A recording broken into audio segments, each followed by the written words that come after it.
Hello everyone! We are here at Honja Life Safety Learning Center in Tokyo, Japan. Here we can experience various natural disasters that can happen at any time. Among them, this time we would like to actually experience a storm and urban flooding. So let's get going!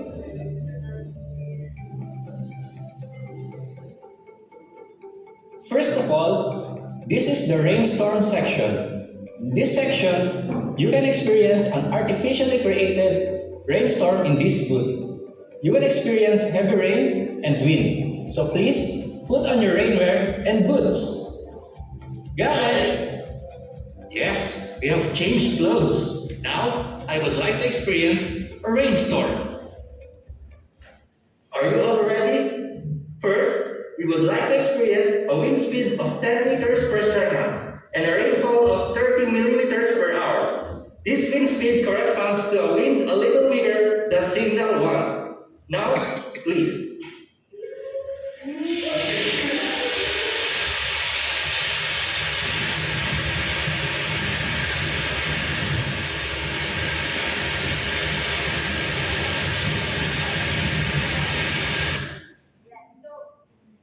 Malito po kayo, no? Yung wind po is signal number 1, pero yung ulan dyan, actually red na yan, yung 30 millimeters per hour.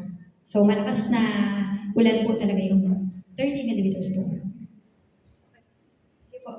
Play po.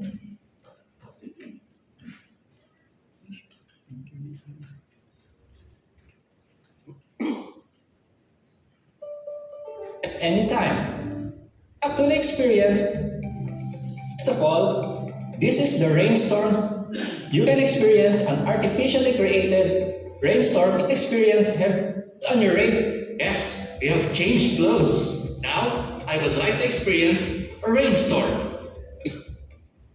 Are you all ready? First, we would like to experience a wind speed of 10 meters per second and a rainfall of 30 millimeters per hour. This wind speed corresponds to a wind a little bigger than signal 1. Now, please.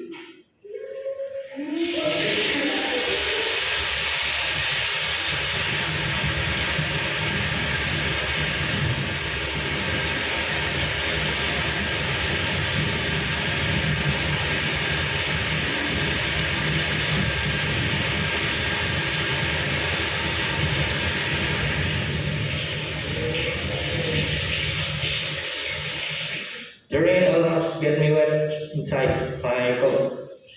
The wind was a bit strong, but the rain was hard. I got wet a little. Now, you will experience even stronger winds, 30 meters per second, and rainfall of 50 millimeters per hour. This wind speed corresponds to signal 3. I wonder if it will be okay.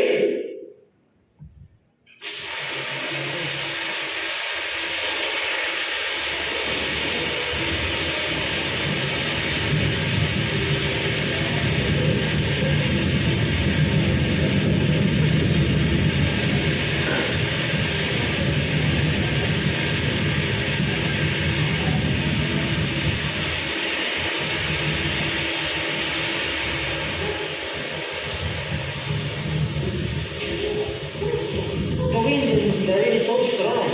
The visibility is very low, so it's very difficult to move around. Also, with the strong wind, the rain and the wind almost get me out of balance. What did you frankly feel after the experience? You can't even walk outside properly when a storm like this comes. How did you feel during the storm? It was like a waterfall of rain that scared me. Because of the rain mixed with strong wind, all I can do was stand still because everything in front of my eyes went white. All I can do was stand still until the rain subsided. Do you think it is possible to evacuate in this situation? I thought it was unthinkable and impossible to go outside to an evacuation center in this rain. I realized that my life would be in danger if I did not evacuate before the wind and rain intensified to this extent. Next, here is the urban flooding section. We will experience how difficult it would be to open a flooded door in a car if a flooding occurred due to heavy rain or overflowing rivers. Here, the way to open the door varies depending on the depth of the water where the automobile is immersed in. Let's get started. First, the water depth is 10 centimeters.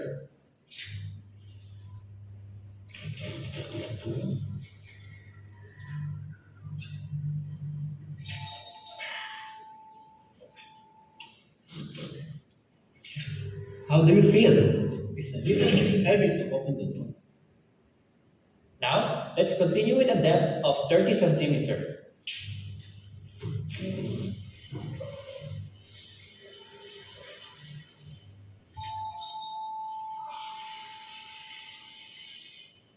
How do you feel? It's so heavy, it's very difficult to push.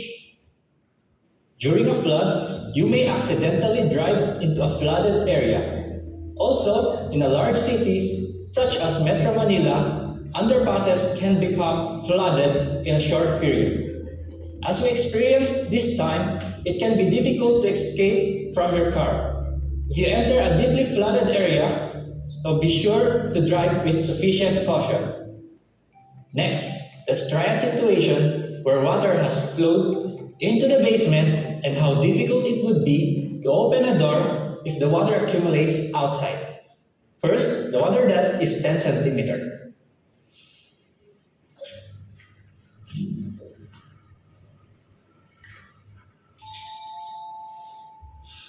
How do you feel?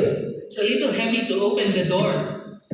Next, the water depth is 20 centimeters.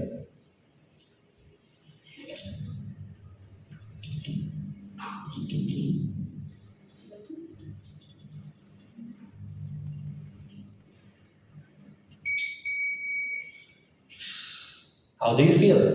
It's heavier than I thought, even though it's 20 centimeters deep.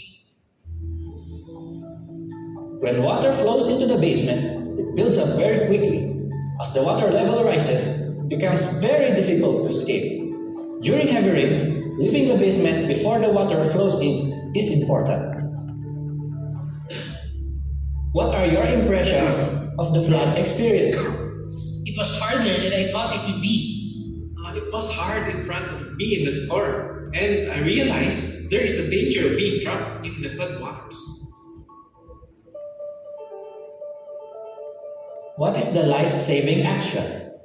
It is essential to evacuate in advance and while it is safe, and it's vital to evacuate early based on weather forecast and information.